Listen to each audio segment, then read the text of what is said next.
Good evening, afternoon, night, morning, whatever you find a way to watch this podcast. It is me, Omar Shambora, the Burger Popper, with another off-season podcast. We're slowly marching along, slowly trudging along through the off-season. And I mean, it's already April. We've got 4 months and a week until week zero happens. So man, this off-season is marching on. Uh right now as we speak, the bowl season convention is happening in El Paso right now where I live. And so hopefully in the next month, if not earlier, we'll get a bowl schedule and we'll get some clarity on what's going to happen with these bowls for everyone asking. But first, I'm joined by a longtime friend of the podcast. We have Bobby Wilson of TNT College Football Podcast. Just joining again, just shooting the breeze, talking about something that's near and dear to our hearts, football on the CW. So, Bobby, thanks for joining. How's everything going?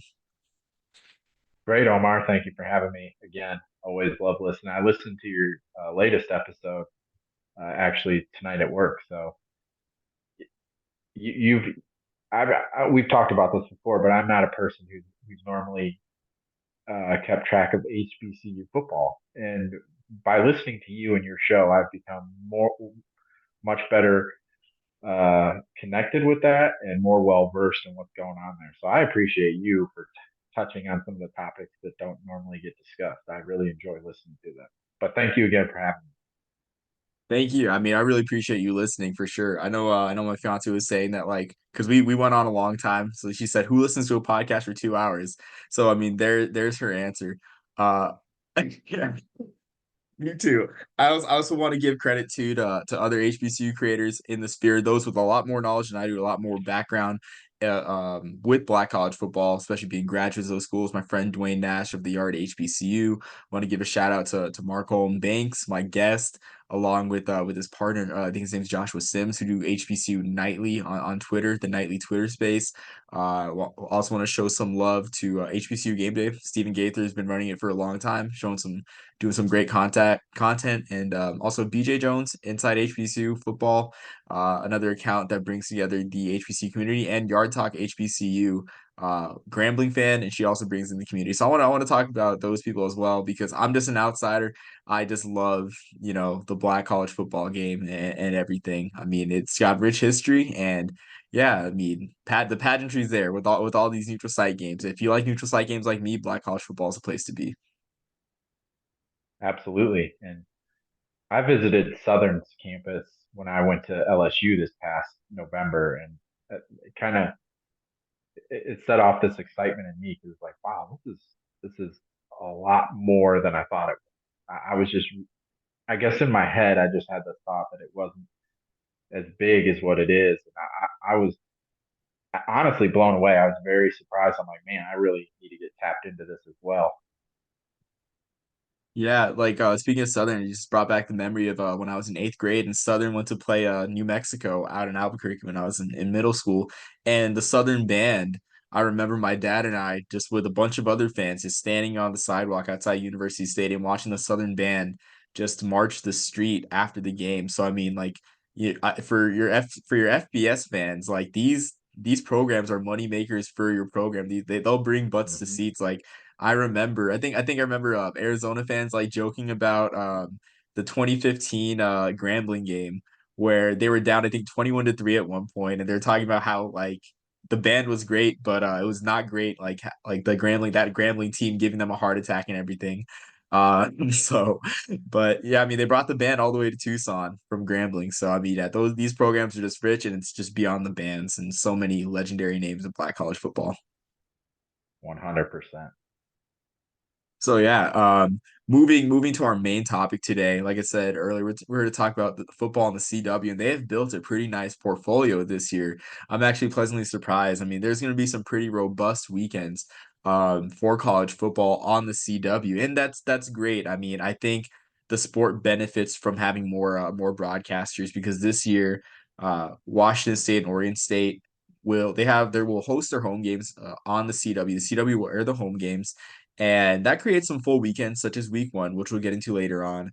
My one concern, though, I think this is great for all parties, of course, Washington State, Oregon State, and the CW, and the Mountain West, who now, honestly, like in terms of competition and exposure, it looks like they're about to overtake the American. As much as I hate to say it, being a fan of a school that's in the American. The Mountain West is doing everything right, and even the things that they aren't doing on their own, think the ball's bouncing the right way for them.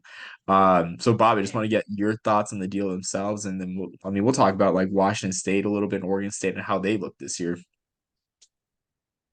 I think the part that you just brought up is very important from the Mountain West standpoint. It's a conference that doesn't necessarily get as much national publicity as they should.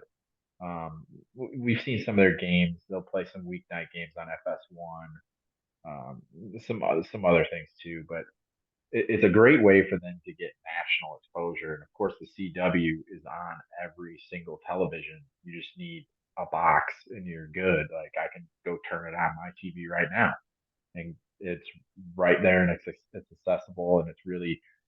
I think it's a home run by Oregon State and Washington State to set this up. Now we'll get into a little bit later about maybe some of the issues that could arise um, from their program's perspective, just because of the limbo that they're in. But if I was a Mountain West opponent playing at either of those schools, I'm super excited about that because it's an opportunity for you to showcase your talent on a national stage as well. And that's like I said, that's not something that normally the Mountain West gets. Yeah, exactly. I mean, they have their three CBS games a year, but it's like I feel like they definitely make the most of those games too. I mean, even that's an eight because I was looking at the numbers for fun, just looking at the games that ABC puts for the American, and it's really been last year was kind of like the first like year without the heavyweights of the American. Last year was kind of a light slate, excuse me, a light slate of games for the American on ABC. Like you had Alabama USF because of course ABC is going to want to air Alabama, no matter who they're playing, if they have a chance. And you didn't have another game on ABC for the American until Black Friday, and that's a traditional TV slot for the American. And that was UTSA versus Tulane, and then of course you had the American title game. And now for the Mountain West, I haven't crunched the numbers exactly for how many times they'll appear, but it looks around like at least 8 or 9 times, if not 10, that they'll be on network TV, CBS, and of course the Mountain West title games on Fox too. So just like I mean, the playing field's definitely leveling in the group of five, with the American losing those schools, but I can't imagine that, that the American is too happy about seeing this happen with the Mountain West television wise. Absolutely, and I mean the top of the Mountain West is very, very good. I mean, we've seen over the past. I mean, you go deep down, looking into the history of the conference. I mean, this has been a conference that has continuously put teams at a high level, and I think it's important just to be able to for them to get that recognition that they deserve. And I'm intrigued to see where Washington State and Oregon State are going to fall into it heading with this season. Um, we'll get into that, but it'll be really interesting to see where they fall into things here. Yeah, absolutely. I mean, I definitely think they'll be at the top, but I mean, I'm not writing off UNLV, not gonna write off Boise State because Boise State has beaten both those schools before recently. And then of course I'm not writing off Air Force as being a big military football guy. Like Air Force can play with any team in the country. I mean, last year they fell off at the end of the season, but you look at their bowl wins recently, they beat Malik Cunningham led Louisville. They beat the following year, who was it, the Armed Forces Bowl. They beat Baylor. They beat Baylor like they Mm-hmm. stole something in the Armed Forces Bowl. Like Baylor did not even look like they should share the same field with the Air Force Academy, as crazy as it is to seem. And I know that James Madison was riddled by injuries. And of course, like I'm talking more about the service academies than I am about, or the one service academy in the Mountain West, than I am about UNLV and Boise State because I'm biased. But like against JMU, like that was like they out physical them. Like there was nothing complex about that game plan. Like John Lee Eldridge was not a factor really in that game. That was all Emmanuel Michelle up the middle. So Air Force could play with anyone, Oregon State or Washington State. Heck, Air Force beat Washington State in the Cheez Bowl a couple years ago. I mean, how did I not mention that first? So yeah, like I'm excited. There's just a lot of parity in in the Mountain West, even adding Boise State and sorry, not Boise State, Oregon State, Washington State as those, I guess, scheduling add-ons. Absolutely. And I guess when I think of the Mountain West entering this season, I think like Ashton Jeedy, the running back from Boise State, he arguably is one of the best returning running backs in the country. And I'm really intrigued to see when they play um, Oregon State, Washington State moving forward. Yeah, absolutely. I mean, yeah, I mean, Boise State just keeps producing these linebackers. Sorry, these running backs. I think like George Hmm. Holani was still on the roster too. Like, and he Yep, was yep, getting most of the carries. Like, it's really crazy how they keep getting running back talent to Boise. It's really mind blowing. And Genty's like he's amazing. Like I don't he doesn't definitely doesn't get talked about enough. That absolutely. being said, so I want to talk about Oregon State and Washington State's outlook this year. I guess like how watchable they'll be now that I mean, every home game of theirs is going to be on network TV. Like that's a status that few programs, Ohio State, Michigan, Notre Dame, like those are the programs I can think of that have like every one of their home games aired on network TV. But for me, I don't want to spoil the party, but I don't think either team is going to be must watch TV this year because they're getting ravaged by the portal. I don't follow the portal all too closely, at least as much as you, but I want to know your thoughts on both teams of off seasons and recruiting. I mean, you are right. I mean, there's no doubt that their flux and limbo issues when it comes to their conference perspective has definitely hurt them. Of course, the big thing right now is Martinez, the running back from Oregon State, is in the portal right now. He's going to be able to probably pick where he wants to go. I saw a list the other day. I can't remember exactly who was on it. It's like Miami, maybe Ole Miss. It was a it was a great list, the list that you would expect him to have. And then obviously they lose DJ Uyunglele to Florida State, and they're going to have some guys get drafted this year because they had a fantastic year last year, but they had a ton of guys leave. And I mean, it stinks because they were a really good football team last year. But I think that they're going to be, like you said before, they're going to be at the upper echelon of the top tier of those Mountain West level programs. They also have a first year head coach, so it's going to be interesting to see for them. From a Washington State perspective, last year Cam Ward, their quarterback, he was the guy, he was the man, he was what made them go. Um, and obviously, he has since transferred to the University of Miami. I have also heard rumors that he might be entering the portal again. I don't necessarily believe that because he's the only quarterback Miami has, but I digress. Washington State is going to be really interesting, I feel, because it's hard to get a read on them entering this year. I mean, Oregon State, you at least you know that Oregon State consistently has been built from within, and that's who they are. And of course, the portal hurts that because guys might not stay um, for that to continue. But at least you know the consistency aspect that has been there in the past from that regard. Whereas Washington State, there's been different things going on. They brought in different quarterbacks and all different kinds of things to just so for me, they're a lot harder to gauge. Like you said, I still feel they'll be a top level team playing against Mountain West opponents. But at the same time, they're one that's a little harder for me to pinpoint what what they're going to look like. Yeah, I agree. So for me, the thing that sticks out the most, being someone that focuses on the FCS is both teams will have elite talent from the FCS level, the quarterback position, and starting with Washington State, of course, Cameron Ward lit up everyone in 2020. Yeah, 2022. Yeah, what year are we?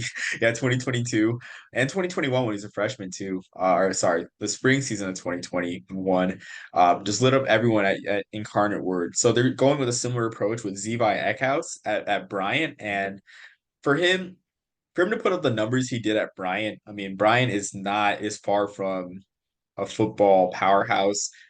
They never made the playoffs in the Northeast Conference, and then they stepped up in competition and played in the Big South Ohio Valley Conference. For him to put up those numbers with the disadvantage that Bryant has with recruiting, it's pretty impressive. I'm excited to see him work. Of course, like the more hyped transfer is Giovanni McCoy from Idaho. I think he won the Jerry Rice Award in 2022. 2023's encore season was Idaho's return to national prominence. So I'm excited for what he can do with Oregon State. But I mean, I as for the rest of the team, honestly, like you say, like there's just a lot of roster turnover. Oregon State with the new coach. I guess they'll be a less physical team than they were. Mhm. Um, because the coaching change and everything. So maybe there's a philosophy change. Washington State, I mean, the same thing. They're going to air the ball out. So maybe that could make both teams, like if they're more competitive. I think it's crucial for both teams to have good showings in their rivalry games to, I guess, for the benefit of the CW, because that really is their coming out parties as Pac-2 members. Uh, but we will see. So yeah. Absolutely. Like Oregon State's been known for being a physical team, um, especially under Coach Smith. So it's going to be really interesting to see how that translates. They had fantastic offensive and defensive line play the past couple years, and they're going to lose. They lose a great one in Fuaga. He's going to be in the NFL. He's going to be a top pick in the NFL draft come up. But there's some other really talented guys on the line on both sides that they're losing. So it's going to be really intriguing to see what that what that leads to, just because that's what they've been for a handful of years now, and you could consistently count on it. I would imagine that they want to stick with that, but it'll be interesting to see moving forward. Yeah, absolutely. Uh, I guess I want to move on to their opponents. I mean, there really isn't much to say about Idaho State, who plays Oregon State, Portland State. This is good for both schools for sure. Hopefully they have a strong showing, but just you know, it's an opportunity that for Idaho State and Portland State that their other Big Sky counterparts won't be getting playing these schools. Idaho State went 3-8 last year. They've long been in the shadow of the teams bordering them, especially in the Montanas, and now with Idaho coming into the fray. And then Portland State, I think they're just a case of institutional support where the program has struggled mightily. They've tried everything. They tried Jerry Glanville back in the late 2000s, moved out of an MLS stadium to an off-campus stadium that's not an MLS, that's not a pro venue. So hopefully this appearance helps both programs, but there really isn't much to say. I mean, if this were like Montana playing Oregon State, or Montana State playing Washington State, I think there'd be more to say. But I don't think we're gonna get any top tier Big Sky teams in the next 2 years as part of this deal. So it's really all I have to say about both programs playing Oregon State, Washington State. Well, I mean, it of course would be in Oregon State and Washington State's best interest not to play those top tier teams right now, Correct. just because of the sheer fact that you'd hate to get upset by them. Yeah, I mean, 2021, like Washington versus Montana, like it's just crazy how Hmm. that. Yep. I mean, Perfect I feel example. like yeah, I feel like we just forgot about that game too. Like, because I think Washington was ranked coming into that one. Yep. Yep. So doesn't get talked about as much as like Michigan, App State, or Iowa, North Dakota State, or like even James Madison, Virginia Tech. I think we just all collectively forgot that happened, honestly, because I mean, their Washington was just so good the next year. Side note, I was on a recruiting visit for the App State Michigan game at Michigan. So I was present for that amazing occasion. Yeah, I'm sure it was like heartbreaking at the time for you, but like looking back, it's Yes, like, yeah, I'm glad I was there. Like, absolutely. It was one of the most weird experiences because it was like, holy crap, we just lost to App State. But then at the same time, it's like, wow, that just happened and I witnessed that. Like it was an amazing thing. I mean, like, I think I will always say that I think the bigger upset was Toledo versus Michigan the following year because like Yes, that I Toledo agree. team was just not good. Like I think App State would have been I think 2007 App State would have been 2008 Toledo by multiple touchdowns, I think. And Mhm. for I mean Toledo to come to the big house and win a really ugly game against Yes, Michigan, like I think yeah, I definitely think that's a bigger upset. It should be talked about more, but I get it. I agree with you. Absolutely. But I guess speaking of the Mac, I think that's a good transition to our topic of creating this sort of the CW triple header for on the first week of the season because of course Washington State and Oregon State have their home games against Big Sky schools, which I think the CW is contractually obligated for like 13 or 14 games, so that's like almost a game per week or a game every other week. And I mean, uh, what better way to kick off your football coverage than a triple header, no matter who plays. So speaking of the MAC, I think we'll go down the line looking at the week one schedule for the ACC. Uh, North Carolina, Minnesota. There's three Thursday night games: North Carolina, Minnesota, North Carolina, A&T, Wake Forest, Western Carolina, NC State. There's a Friday game, Elon, Duke, and then TCU, Stanford. Still weird to read Stanford playing in the ACC, but I'm sure we'll all get used to it. And now to Saturday's games. Oh, of course, there's a Monday game too, Boston College, Florida State, and then talking about the Saturday games, the games that will not be in all likelihood on the CW: Clemson, Georgia, Miami, Florida, and Virginia Tech, Vanderbilt. Even though there's a realistic possibility for Virginia Tech, Vanderbilt, but I don't think that the ACC's other TV partners, ESPN and the ACC Network, will allow a all Power Five matchup to slip beneath their fingers. Also, isn't it, since it's being hosted by Vanderbilt, wouldn't it then be considered the SEC's? Oh, yep, that's true. Yeah, that is true. Yeah, so that too. So that also is why the CW will not broadcast that game. And same thing goes for Miami, Florida, and I guess Clemson, Georgia, since that one is in Atlanta. So I'm assuming that that's a Georgia SEC controlled game. Um, That's going to so be prime time. that definitely will. Yeah, that definitely. Hopefully, it's not as I won't say boring because I love defensive games, but hopefully it's not as uh hope it's more action packed than the 10-3 Duke's Mayo kickoff that everyone's hyping up in 2021. That was just Yes. Yeah, that was bad. And we I'm a should guy who loves defense, and yeah, that was bad. yeah, like I think we should have seen I guess DJU's career path just judging off that game. Um Yeah. Judging from that one. That should have been a sign of things to come. Hope he does well though. Just Yes. but um but going on to the rest of the schedule, another game that likely will not be occupying the noon slot for the CW before the Washington State Oregon State games is UC Davis, California, for obvious time zone reasons. I don't think that California is enough of a ratings grab to be put at compared to the rest of the ACC be put at a disadvantage for their fans at 9 a.m. Sorry, Cal fans, for the I guess the realization, but I don't think you're that type of program yet, at least. I don't think we have to worry about that one. I think we can cross that off. So Unless so cross. unless they want to do a quadruple header, but then you're playing three games in the time zone.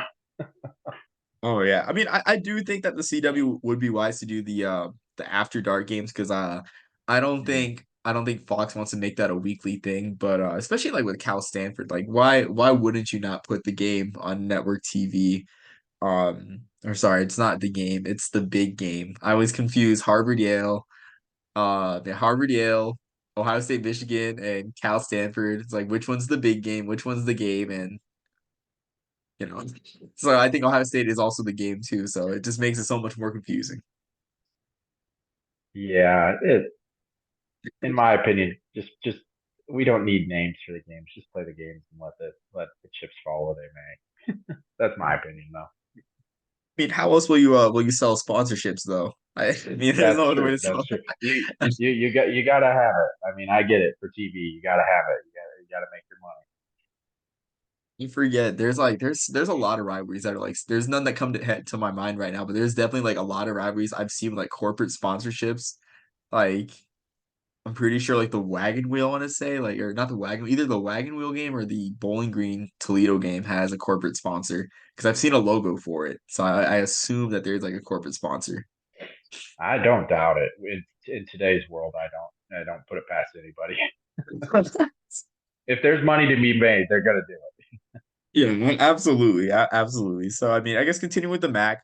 I think I want to lead in with Kent State Pitt being the first candidate for the CW, and this one is honestly, I don't think it's looking good for Pitt this year with all the transfer portal movements for Pitt. They just lost their defensive lineman. They lost Dayon Hayes to the transfer portal Yeah, and yeah, Christian Bayu, their quarterback from last year.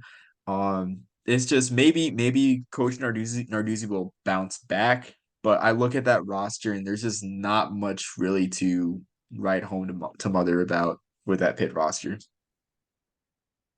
yeah. It's looking a little bleak right now. We'll see what they add in the portal. I mean, they gotta hit it hard. And Kent State has had its struggles, obviously, since Coach Lewis left. They've had some real struggles themselves, but I don't know if this game. Obviously, the CW has proven they will put. This might sound bad, but they'll put about anybody on there from some of these Yeah. games that they put on last year.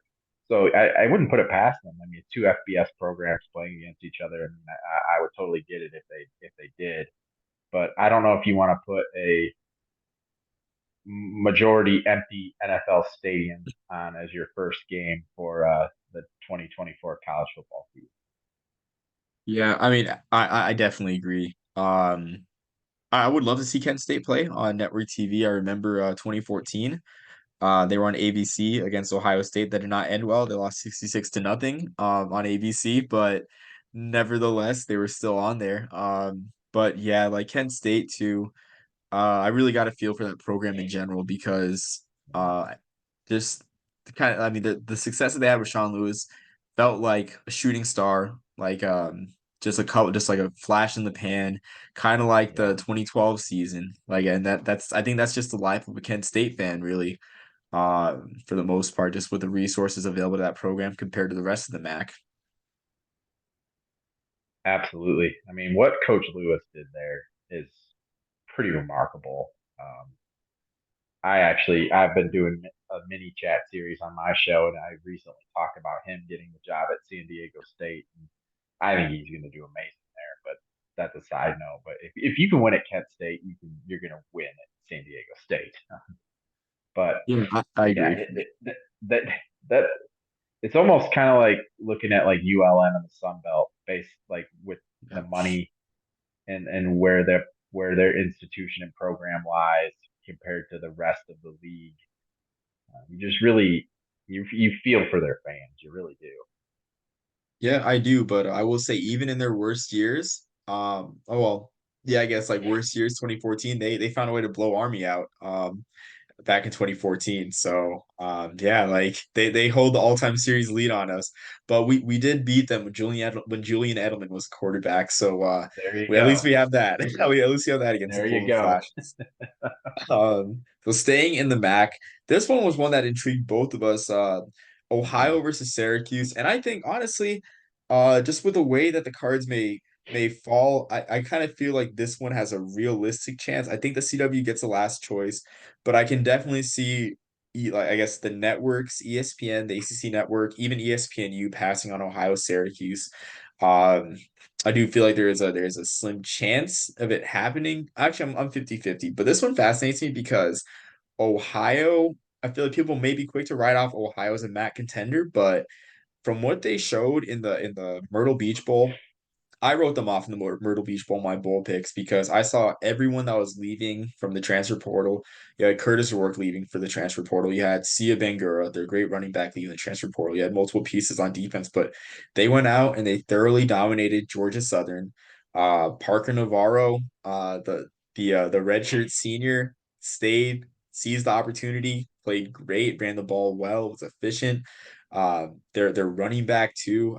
Man, his name escapes me. It did the last time I mentioned him in Yeah, the that had a bunch of touchdowns. I'm forgetting his name too. yeah. But they showed that they have depth. Like they showed their depth. Mhm. And even this year, like too, like the quarterback battle is interesting. I haven't really seen much out of spring, but CJ Harris returns, the hero of the Arizona Bowl, started the MAC championship game in 2022. Like this is an Ohio team that definitely could surprise some people in the MAC. They'll definitely go to a bowl. And then of course Syracuse. I mean, Syracuse is proven to be a consistent bowl team. They look I like the way that their personnel right now, and their I guess their identity and personnel kind of match with Fran Brown, being their I guess coming from Georgia's offensive coordinator. So you have a strong running game. You have LaQuint Allen. You have Dan. I'm fascinated to see how Fran Brown uses Dan Villari, which like that's like Mhm. anytime I'm gonna watch Syracuse this year, I'm there to watch Dan Villari, if I'm being honest. And then of course they have great pieces on defense, Justin Barron and Marlowe Wax. I, I think he was a fantastic hire. I think he's going to do some amazing things. He's hit their recruiting class for next season is one of the tops in the country right now. Yeah. Obviously, that'll change as the SEC teams get commitments and all the others, all the big names. But he has done an amazing job, and is gonna. I think he's really gonna take that program to another level. I don't want to say like the highest level, but I think he's gonna do really, really well there. And I think it's going to be a really good bounce back for Kyle McCord at quarterback. Oh yeah. Yeah. I think he was written off so much by Ohio State fans and a lot of national people. He wasn't the problem, in my personal opinion. Um, Ohio State just wasn't as good as Michigan. I mean, that's just what it was. I mean, Ohio State was plenty talented enough. They were one of the top teams in the country. They just weren't as good as Michigan, and I know that's obviously the game for them, but I think he's going to come to Syracuse and do really, really well there. And like you said with Ohio, I mean, they've built consistent depth there, and that was shown in the bowl game. I also thought they didn't have a chance in the bowl game against Georgia Southern, and they obviously proved us wrong. That's for sure. Um, the MAC, I think this year is going to be pretty open, honestly. I mean, there's no longer the divisions, the East and West, because when Ohio was in the East would be completely wide open, honestly. But that's no longer a thing. They're going to put the two best teams in Detroit and play it out. And Ohio has as good a chance as almost anybody to get there. I think they're going to make a bowl game. I think both Syracuse and Ohio. I think this is going to be a good game. But like you said, I could see ESPNU potentially picking this game up, or even the ACC network, like you said, just because I think that this is it's an intriguing matchup between two teams that are going to be good teams. Yeah, I agree. I mean, in Ohio too. I mean, this game is definitely an upset watch for week one because Ohio beat Iowa State last year. That was an Iowa State team Mm-hmm. that showed flashes of brilliance at times last year. Yep. I mean, so that one, I do see ESPNU definitely grabbing that one and not letting that one slip because of the rest of the games on the slate. It gets after this next game we're going to talk about, it gets there's a significant drop off to say the least. This one was another one that fascinated both of us, but I kind of don't see I kind of see the ACC network picking this one up and in an interesting twist. I don't see the CW being all that interested in airing this one nationally. Is Georgia State, Georgia Tech. We have the battle for Atlanta. Uh, I mean, geez, this is the storylines write themselves. You have little brother versus big brother. Georgia State, they lost a lot of talent in the transfer portal. Unfortunately, they lost their coach to become a position coach. I mean, if I think that's just definitely a statement for I guess how college football is right now. And then Georgia Tech riding the momentum of last year. I mean, Haynes King's back. They return a lot of talent on offense, but I mean the storyline is there to say. I think the biggest thing that'll draw people is the storyline, the battle for Atlanta. So I mean, I want to know your thoughts on Georgia State versus Georgia Tech, Bobby. Obviously, Georgia Tech last season surprised a lot of us, I, myself included. I mean, I didn't expect them to be anywhere near what they ended up being. and congratulations to them for that. Like they were one of the surprise teams last year, and they got some good pieces back. Um, so it'll be interesting to see how they can respond off of that. I want to say that their schedule is a bit harder this year, though, compared to last year, but we'll see. Um, Georgia State perspective, obviously losing Sean Elliott to become the tight ends coach at South Carolina is at face value was a bit surprising, but Coach Elliott came to Georgia State from South Carolina, and his family never moved to Atlanta with him. They stayed in Oh wow. Columbia, so he wanted to go back to be with his wife and kids up there. So I totally get it, but it was an odd situation for sure. But Coach Del McGee has took over the program there. He's hit the ground running. I'll give him credit. I mean, he's hitting the recruiting trail hard. He hit the portal hard. He just got just this past week. Uh, of course, those that have seen me on here with you talking about UConn Husky football, he just got one of our best defensive backs from last season, Mumu Ben Wahad, who was a really good player for us in the secondary. He's a bit undersized, but he's from Georgia, so he went back home to be closer to home and everything. So wish him the best, except when they play UConn this year, by the way. But Georgia State lost a lot. I mean, they had some really, really good players on that team last year. They got um, a couple of guys that are probably going to get drafted.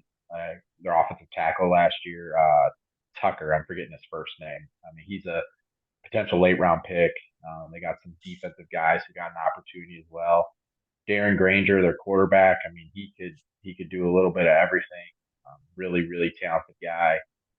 So it's going to be really interesting to see all the pieces fall into place there. Like you said, the storyline writes itself, the battle for Atlanta. But Georgia Tech is, at least on paper, I would say, I don't want to say significantly better, but there's definitely a difference between the two. I feel like if Coach Elliott would have been able to get this game scheduled last season, especially early, I really, really would have liked the chances. But obviously, that's probably why Georgia Tech didn't do it because obviously we'll play you the year after all your seniors leave. Yeah, like I mean, I'm excited for that one. I just don't see that having much appeal beyond the ACC network airing that one. I guess from a market's perspective, because I feel like the CW will want a market-based approach, whereas like the ACC network has regional carriage with cable providers within their Mm-hmm. markets. And with the amount of games that are happening I guess, on August 31st, I'm inclined to think that there may be some games that I guess are aired on ACC Network Extra or aired at the same time like they usually do in the early weeks of the season. That may fall victim to this one, even though Georgia State went to a bowl game last year. But yeah, I don't see that one going to CW, but still one of the more fascinating games of the week 1 slate for the ACC. Going on now, we're on to the FCS games. This one I don't see as likely. I don't see SMU talking with the ACC's TV partners and sacrificing a early kickoff just to appear in the CW playing against the FCS team. But we have SMU hosting Houston Christian this year for week 1. And I think we both think that SMU can compete in the ACC immediately. I'm excited Mm-hmm. for this SMU team because that's a team that if you look at the star power, it doesn't have much star power, but it's because there's so many contributors on this team. It's not like past years where you had, Tanner Morgan. I mean, Preston Stone did a great job slinging the football, but his receiving core, like there's no Cortland Suttons, there's no Rasheed Rices, there's no Trey Quinns like carrying the load and like dominating the stat sheet. You have like a couple guys with 500 receiving yards and a couple more guys with 400 and whatnot. Same thing goes for the run game. Like there is multiple contributors in the backfield even on defense, on that defense last year was so great. There's not really a face that sticks out. So this SMU team is complete and can compete immediately. But I just wonder your thoughts on the SMU Houston Christian. I guess the appeal of that game. I just don't know from a national perspective that there's going to be too big of a draw to this game, just being two Texas teams. I absolutely agree with you that SMU can hit the ground running in the ACC, and they're going to be just fine. They're so balanced on both sides of the ball, like you were saying. I mean, this is a good football team that has a legitimate chance to make noise in the ACC. I'm not going to go out and say that they're going to make the ACC championship or anything in year one, but this is a team that can compete with the majority of the upper echelon teams in the conference, and they'll be ready. But for this game in particular, I don't feel like that there's going to be much of a buzz around it. SMU should destroy Houston Christian if we're being. Yeah, I agree. And I kind of want to think that there's the idea that the CW want to save their SMU appearances for later because I joked with Yeah. you beforehand, there will be plenty of opportunities for SMU to be on the CW. Just looking at the schedule, you have SMU Stanford. That's a game that does have much that has some market appeal within those markets, but that I mean, SMU Duke, SMU Pitt, SMU Boston College, SMU Virginia, and SMU Cal. Like there's just not much appeal, and SMU is not enough of a brand name, I think, for the ACC network, for ESPN, maybe more so ESPN than ACC network, ESPNU to like really, I guess, branch out and show these games, show I guess these SMU conference games. So like I said, plenty of opportunities. Going on to the next FCS versus FBS game, we have Austin P versus Louisville. Kind of like the same thing with Georgia State versus Georgia Tech. I feel like this is a very I guess market central game with Austin P appealing mostly to kind of like the Nashville-ish market and then Louisville market, but two markets close to each other. But I mean, Louisville this year, that's another team that loses a lot. They lose Jack Plummer, they lose Isaac Garendo. I think Jawar Jordan returns. I'm not sure if he does return off the check, but Garendo's a No, huge one. he's off to the NFL. So yeah, there you have it. Like essentially, like there that was offense that was very running game driven. Jack Plummer had a respectable year at quarterback, but we all know that he was mostly a game manager, and it showed in the ACC title game. So Mm-hmm. what this Louisville team will look like this year, we're not so sure. There certainly will be a drop off, but I don't think anyone expected that the year that they had last year. So, I'll I'll bookmark this for later if anyone wants to call me out if Louisville wants to prove me wrong. But Austin P, very respectable program. They went to the playoffs last year in the FCS.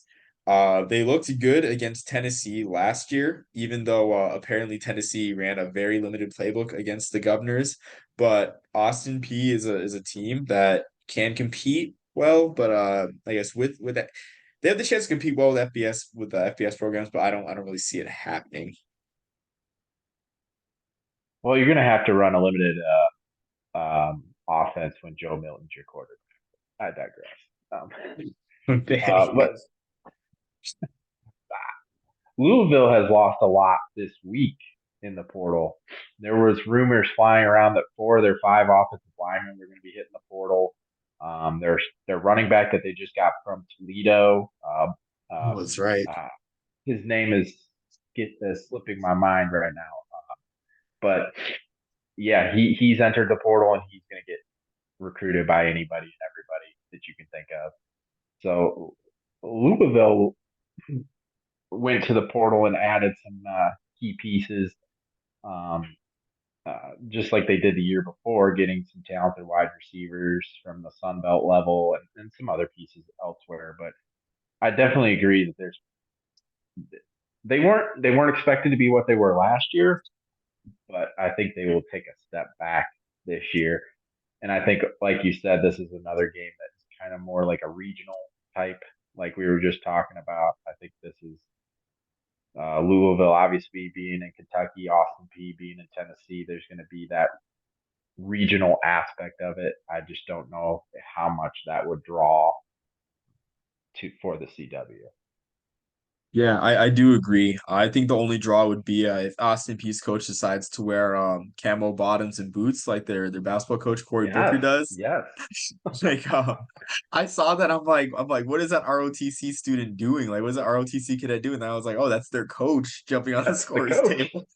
I was like, oh, I'm like that's strange, but But yeah, like you said, like regional appeal. I also just looked again, like yeah, I guess Tyler Shuff is in his I think eighth year in college, seventh or eighth year in college, and he's starting for Louisville now. Yes, Um, yes. I think that's an upgrade. I definitely think it's an upgrade at quarterback. I just don't know if he has national star power. I know he's well traveled in his career. There was a lot of hype last year with Texas Tech, being Hmm. potentially a Big 12 sleeper. Then they ended up having a one-way ticket to Shreveport for bowl season. No disrespect to the city of Shreveport, but yeah, like you said, like not much national appeal. I mean, respect to the Governors though, they could definitely make that one a game. Just They being a playoff absolutely team could. last year. Hmm. Um, Going on to another program that could make a game out of an FCS game. I think this is the last game on the schedule for the ACC. I guess that's a candidate. Excuse me. We have Richmond versus Virginia, another regional appeal game. There's a I guess all these games, I guess as they should have sort of a tight regional appeal. Excuse me, just being like week one paycheck games. But this one was something fascinating. It was one that was fascinating for both of us, one that we both acknowledge as an upset pick type of game. Richmond last year made the playoffs, had a very roller coaster season in the FCS. They lost to Morgan State week one. And probably still like one of the biggest upsets of the FCS season last year, but they picked it up and started winning games in the in the CAA and ended up making the playoffs. Excuse me. So this is a team that makes their money on defense, allowed 23 points per game. They do lose their top linebacker, Tristan Wheeler, who was 28th in the Buck Buchanan Awards, which I always think it's funny, just being a Buck Buchanan voter, how literally every vote is counted and the rankings stretch all the way down into the high 20s and low 30s. But I'm not gonna criticize the people that have given me a vote. I just think it's interesting because I think he had like two third place votes. Tristan Wheeler did their linebacker. This is the team that plays tough football. They run a two quarterback system with Camden Coleman and Kyle Wickersham, and they have a really good receiver, Nick DiGennaro, with over 900 receiving yards. Virginia, they continue their rebuild. Anthony Colandrea has a lot of potential at quarterback, and I think with as time goes on, he can sort of fill that Brennan Armstrong have a Brennan Armstrong type year in 2021. I just don't think this year's a year. And I definitely think that Virginia is on upset alert on this one. So I want to know about your thoughts on the appeal of Richmond versus Virginia on the CW. I think out of all the FBS FCS matchups, this one has the most appeal because of the upset potential and also because of the fact that Richmond's a known brand Yeah. from the FCS level. Like even people that don't follow FCS football closely probably will still know that Richmond has had a very, very successful program for years now. And this is definitely a game that obviously, like we've said, that could be on upset alert. And I think Virginia is still a team that can draw national attention just because of what transpired within the program and at the institution. I think it's still um, something that people are drawn to because people want to see them have success, obviously, with the things that they went through. And I feel like this game would draw the most amount of people. I think the CAA crowd would be really, really intrigued to see this. Um, Even maybe old potential Yankee conference people from back in the day might be intrigued to see something like this. Or I just think that this is the biggest name out of all the FCS programs, obviously, and they're playing a team that they could beat. Yes, it is a regional aspect rivalry once again, or I shouldn't say rivalry, but it's a regional game again. But I really feel that this one has the potential to be a good option, especially in that early time slot that it would be being on the East Coast. Yeah, I agree with you. I agree with you there. So I definitely so looking at the schedule, here's how I think it would shake out for week one in the CW. So I think Ohio, Syracuse slash Kent State Pitt would get either the 12 and 3:30 slots on the ACC network, and that would be that. And then Georgia Tech, Georgia State would probably get prime time at Bobby Dodd. on the ACC network too. And that takes off all your ACC controlled FBS versus FBS games. Um, excuse me, off the board. And then from there too, you'd probably have Houston Christian SMU um, on ACC Network Extra. Probably put California, Cal Davis in the After Dark slot, whether it be on like ESPNU, whether it be on the ACC Network too. Have that one on the After Dark slot, and that just leaves Austin P, Louisville, and Richmond, Virginia. And I think based off what you said, what we agree with Richmond being a known brand in the CAA/Yankee Conference, being more of a brand than Austin P. I think the CW picks Richmond versus Virginia as their game. If they were to pick a game for the noon spot, just based off the brand, and I think the market size is larger too if you look at Virginia because Virginia's seated Hmm. in Richmond's in the Richmond market, of course, but Virginia I mean, you think trying to think Charlottesville is its own market, I'm pretty sure, but uh, I'm pretty sure Virginia has a lot of alums in the Baltimore areas, the DC area, uh, spread out through the Carolinas too. So I think it just extends beyond that, especially the DC area as well, because I'm not sure who Maryland plays in that first week, but I can't imagine that Maryland's, I mean, Omar, Omar, how can you not know who Maryland plays the first game of the season? oh, UConn. Okay, never mind, never mind. My bad, Bobby. I was like, when he said that, I was like, man, I was like, are they playing Navy finally again? Then then I realized, I'm like, man, like, how could I miss that?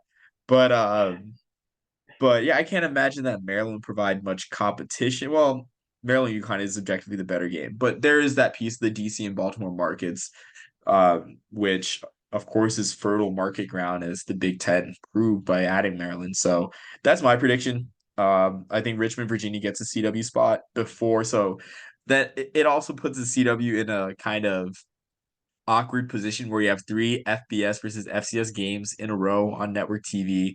But I just don't think it's an optimal situation for them. I feel like there's so many FCS FBS games in week one this year. I feel like there's more than usual. Which I'm not complaining about that because I'm a former D3 coach myself, and I know you have to play up to make money. I know how important that is. So I'm not complaining about it at all. I just feel like there's more this year than there has been. Yeah, I know. I think I saw something on trying to think which newsletter it was. I think it was Split Zone Duo talking about which I didn't read it. I just saw the subject line when I got the email notification talking about how I guess matchup light this week one is how I guess primetime matchup or just like prime matchup light this week one was. And I think that's just kind of a symptom of the at least the Cowboys Classic going away, the Cowboys Stadium kickoff going away. And then the Chick-fil-A Classic hasn't really had a relevant matchup since I think like 2021, honestly. Which leaves like because I mean you aren't gonna have these big programs I guess they're not like you're not gonna force them to go to each other's home stadiums, really. I mean, if there's money to be made, they're gonna make that money. And Hmm. I think there's just too much pride for them to go on the road against one another. So with the lack, I guess with these kickoff games becoming more in decline, except for Clemson, Georgia. I mean, because obviously that's a Georgia home game. I think you see less of these heavyweight matchups when you see more FBS versus FCS games. Absolutely.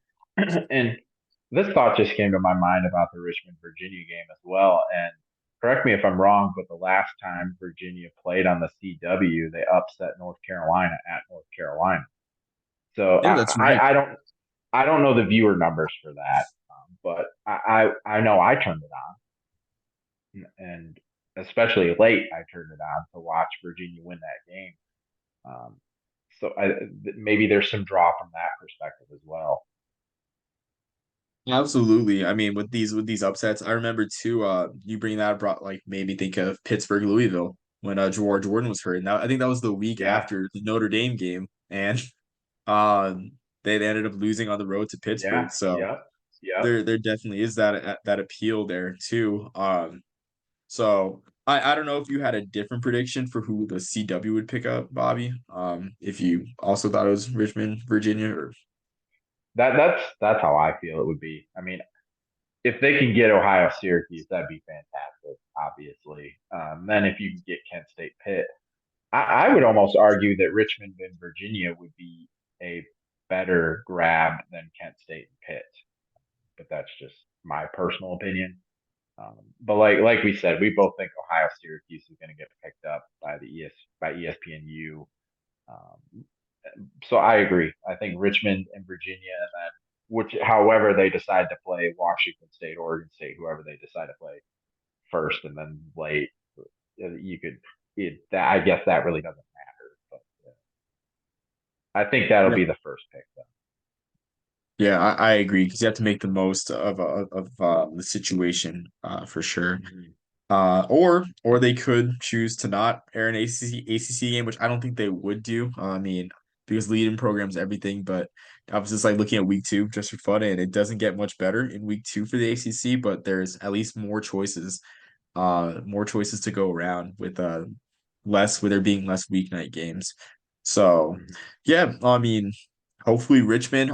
I would just love to see an FCS program on CW because people watch these games. Like they will watch these games if they're on network TV with cord cutting. I mean, I always point to VMI versus NC State last year, where I'm not saying it was like a blockbuster, like top 10 most watched game of the year, but for NC State versus VMI to get 200,000 viewers in an afternoon slot against the back end of big noon kickoff and the start of Mm-hmm. 3:30 games, like that is very respectable numbers, and that's great for the Virginia Military Academy, as Mm-hmm. well. Or sorry, Virginia Military Institute as well. Yeah, the head editor at Redshirt Sports, James, or the site runner, James. He's a VMI grad. Hopefully, he doesn't hear me call him Virginia Military Academy. That's embarrassing. Just cut it But out. it's not worth the time. Yeah, right. I'll I live with agree. it. I'll live with it. But Bobby, yeah, thanks for joining. I really enjoyed this discussion, just going game by game, and I always learn a lot, especially learned about what's been happening in the portal for most of these schools. Do you have anything final to add? And I'll give you time to plug your podcast and other platforms. Well, as always, Omar, I appreciate you having me on. It's always a blast talking with you. Always appreciate our discussions on air and off. And then I guess for me personally, feel free to follow me at TNT College Foot One on X, Twitter. Um, my podcast is available on Spotify. I do a weekly UConn football episode with my co-host Pete Callen, who's a former UConn Husky defensive back. We talk anything and everything UConn Husky football. And then, of course, I do my own things from a national perspective. Right now, I'm currently going through breakdowns on all the new head coaches through the 2024 cycle. And before long, I will be started. Well, I've already started, but I will be releasing. I break down every FBS program. There's 134 of them this year. We will be having a baby at the beginning of June, so I'm trying to decide how I'm going to do that. We'll see. But usually I've released those breakdowns on Twitter or X, just in threads. Thinking maybe of writing some things up. We'll see. I'm looking at some different ways to do it this year. But again, you can look for those breakdowns probably coming in June. I don't think it'll be any earlier, but that's usually when I start. So mid June is usually when I start releasing them. I've been watching spring games galore, been diving into anything and everything on all 134 teams. And obviously, it's a task, but it's a lot of fun. Yeah, I don't envy you doing all 134 teams because for me, I'm a little bit stressed because I'm writing a preview for Navy and Army for a Rice blog or like answering questions they gave me, and I'm like, man, I didn't even watch the Army spring game. Like, I mean, I swear I'm not a fake fan, but it's just like I've never been huge into spring games, and it's like I have to see. It's like newcomers is always hard for Army and Navy, just like the way that it Yeah. goes. But it's like seeing like what backups shine. Like it's like man, like I'm having to do my research. That's just two teams. That's two teams that I follow on a regular basis. And it's like man, like you're doing all 134 teams. But it's like for me, it's like some of these programs. It's like especially like I talked about like the Big 12, like, especially like the Big 12 is like I don't feel like giving the Big 12 the time of day because of the makeup of that conference. But like so I really commend like what you're doing with all 134 teams to bring like good previews on all the teams because man, like geez, like providing these quality previews for even one team is just such it's taxing. I enjoy it, but it is taxing if it's not if it's not your day job. Right, right. And it it gets hard sometimes. I mean, I have a 6-year-old and a 3-year-old. I'm about to have another baby, or we're about to have another baby. So I mean, there's it's hard to find time sometimes, but and some teams make it a lot harder to find things than you would think. But Oh my gosh. it's like I said, I mean, it is a task, it is an undertaking, but this will be, I think it's year 4 of me doing it. I've always gotten rave reviews from it, so I'm not gonna stop doing it. Maybe somebody will like it so much they'll hire Yeah, that's how I see it too. So yeah, like but yeah, just stay tuned for that. I'm excited for that. I mean, even before like the magazines come out like this, that's always like the first thing I turn to, like your team previews, Bobby. So stay tuned for that, everyone watching or listening. Thanks for joining, everyone, also as well. Just continue to like and subscribe. I'm hoping to get back into making the mini documentaries. Just had some things happen in terms of uh content production, just like some kind of confusion. So, but I think I'm just gonna jump back into just making the video documentaries, but at a slower pace because uh yeah, just the work schedule's been tough. So might pop out one or two before the off season ends. But just stay tuned for that. Writing as well. Stay tuned for Bobby's content. And thanks for joining everyone. Until next time, peace, love, and soul. I'm the Burger Popper.